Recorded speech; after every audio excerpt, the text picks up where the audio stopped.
Bismillahirrahmanirrahim. Assalamualaikum warahmatullahi wabarakatuh.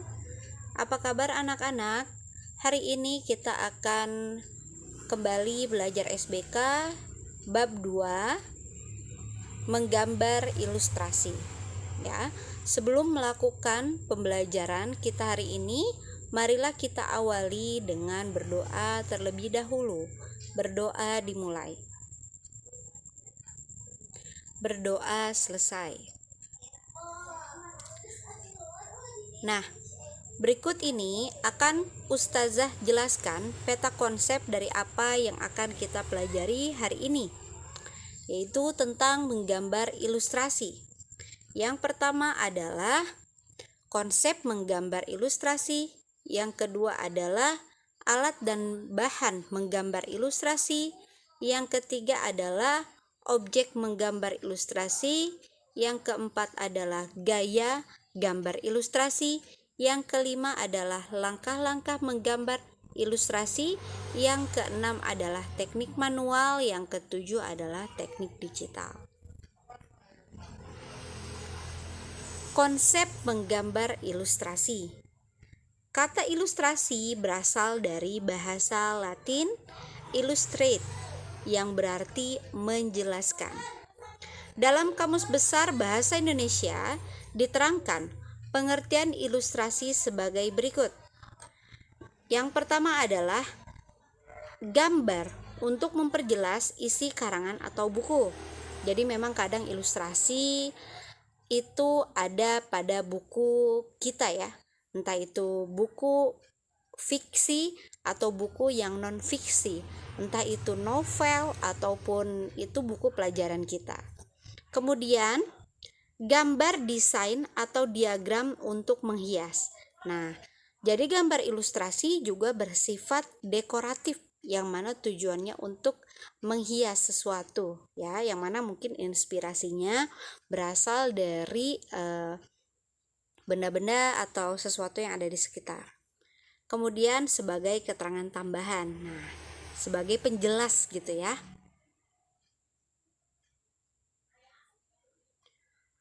Contohnya adalah, nah tadi Ustazah sudah jelaskan ya, ilustrasi di buku pelajaran. Nah, contohnya ini adalah ensiklopedia tubuh manusia.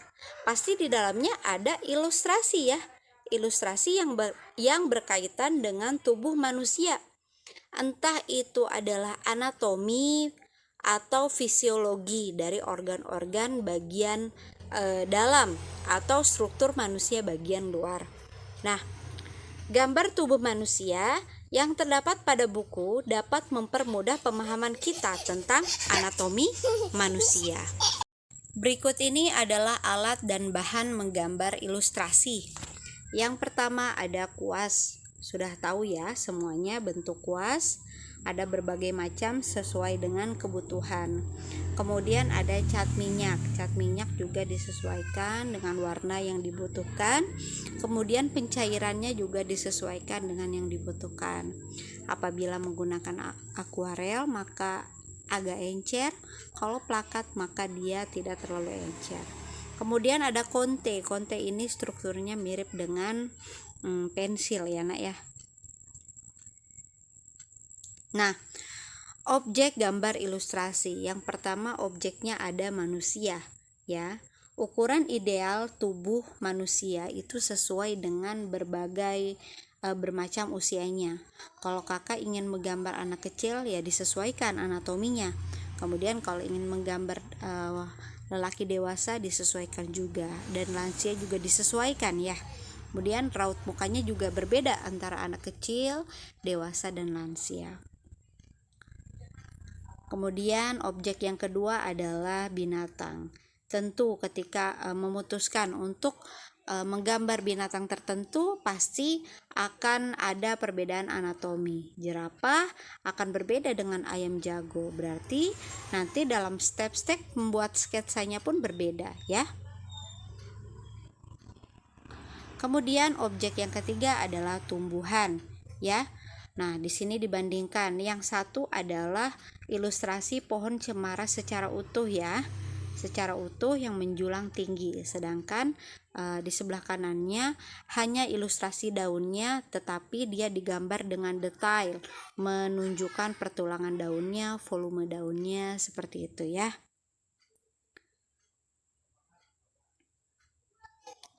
Nah, kembali kita mengulangi ya. Ini sering diulang-ulang, di kelas 7 ada, di kelas 9 juga ada ya. Gaya gambar ilustrasi. Gaya yang pertama adalah gaya representatif. Nah, gambar ilustrasi dikatakan bergaya representatif apabila corak perwujudan gambarnya menyerupai keadaan nyata. Itu kuncinya. Ya, menyerupai nyata. Gaya representatif dalam gambar ilustrasi sering digunakan untuk memperjelas suatu teks yang memerlukan gambar nyata. Ya, biasanya ini ada di buku-buku non fiksi ya, non fiksi ya. Kemudian, gambar ilustrasi yang bergaya representatif dapat dikerjakan secara manual atau fotografi. Jadi kalau secara manual pastilah ia membutuhkan suatu bakat ya, suatu bakat dan suatu latihan. Orang-orang tertentu bisa menggambar ilustrasi dengan sangat mirip dengan aslinya ya. Kemudian gaya gambar ilustrasi yang kedua adalah gaya dekoratif. Nah, gaya ini dikatakan dekoratif apabila perwujudan gambarnya bersifat menghias atau mendekor dengan cara menstilasi. Sesuai dengan sifatnya, gaya dekoratif cocok untuk menghias halaman majarah atau koran yang kosong. Jadi fungsinya hanya untuk hiasan saja. Kemudian, gambar bergaya dekoratif ini juga dapat digunakan untuk menghias tata panggung atau ruangan pesta ya. Sesuai dengan namanya, dekoratif, dekorasi, dekor. Kemudian gaya yang ketiga adalah gaya karikatural. Gaya karikatural dibedakan menjadi karikatur dan kartun ya. Gaya karikatur dalam gambar ilustrasi biasanya dibuat untuk kepentingan kritik. Nah, biasanya di koran-koran suka ada tuh ya karikatur-karikatur yang mengkritik kebijakan-kebijakan ya. Kemudian ada kartun. Gaya kartun dalam gambar ilustrasi dibuat untuk menghibur karena bersifat humor. Jadi biasanya kartun itu sifatnya humor, kalau karikatur sifatnya adalah kritik. Kemudian perbedaan lainnya ada pada kalau kartun itu dia ada ceritanya ya, ada percakapannya. Kalau karikatur itu hanya berupa sindiran atau kiasan-kiasan untuk kritik pedas begitu. Nah, ini adalah contoh gaya karikatural. Nih contohnya, kalau Rp 1 rupiah saja saya korupsi, saya siap digantung di Monas. Mungkin maksudnya gini, ini adalah seseorang yang sering berjanji PHP ya. Nah, dia bilang katanya kalau korupsi 1 rupiah aja dia siap digantung di Monas. Kemudian di belakangnya ada orang-orang yang sudah siap untuk menggantungnya begitu. Kemudian ini juga mengkritik pemerintah ya. Ini yang baru kemarin terjadi tentang korupsi bansos ya, bansos COVID ya. Nah, dia membawa sebuah karung berisi uang, tetapi uangnya itu ternyata berhamburan di belakang dan ternyata uang-uangnya tersebut diambil oleh pejabat ya, gitu.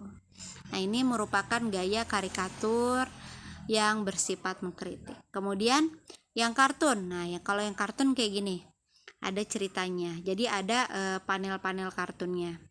Bacanya dari sini ke sini ya. Nah, jadi ada ceritanya yang mana biasanya sifatnya adalah untuk humor atau menghibur. Nah, berikut ini adalah langkah-langkah menggambar ilustrasi. Yang pertama tentunya adalah menemukan ide atau gagasan. Kemudian membuat sketsa, kemudian mewarnai dan penyelesaian akhir. Ustazah kira kalian sudah hatam ya tentang langkah-langkah menggambar ya nak ya. Oke. Sampai di sini pembelajaran SBK kita. Insya Allah minggu depan kita akan praktek membuat gambar ilustrasi yang mana jenisnya adalah gaya karikatural ya, yang mana Ustazah ingin kakak mencoba ya. Kita kan harus kritik ya, atau harus mengkritik, harus kritis terhadap sesuatu. Coba buatlah sesuatu yang mana bisa mengkritik sesuatu atau kebijakan pemerintah, terserah kakak, terserah gagasan kakak, ide kakak ya. Kita akan coba menggambar karikatural. Jangan lupa disiapkan buku gambarnya dan alat untuk menggambarnya serta alat untuk mewarnainya. Oke, pembelajaran kita sampai di sini. Miss ucapkan terima kasih yang sudah tertib untuk menonton video Miss dan mendengarkan. Jangan lupa dicatat yang penting-penting. Insya Allah kita akan latihan soal lagi ya. Oke, Miss ucapkan hamdalah, alhamdulillahirabbil alamin, wa bidoa kafaratul majlis, subhanakallahumma wa bihamdika, asyhadu an la ilaha illa anta, astaghfiruka wa atubu ilaih. Wassalamualaikum warahmatullahi wabarakatuh.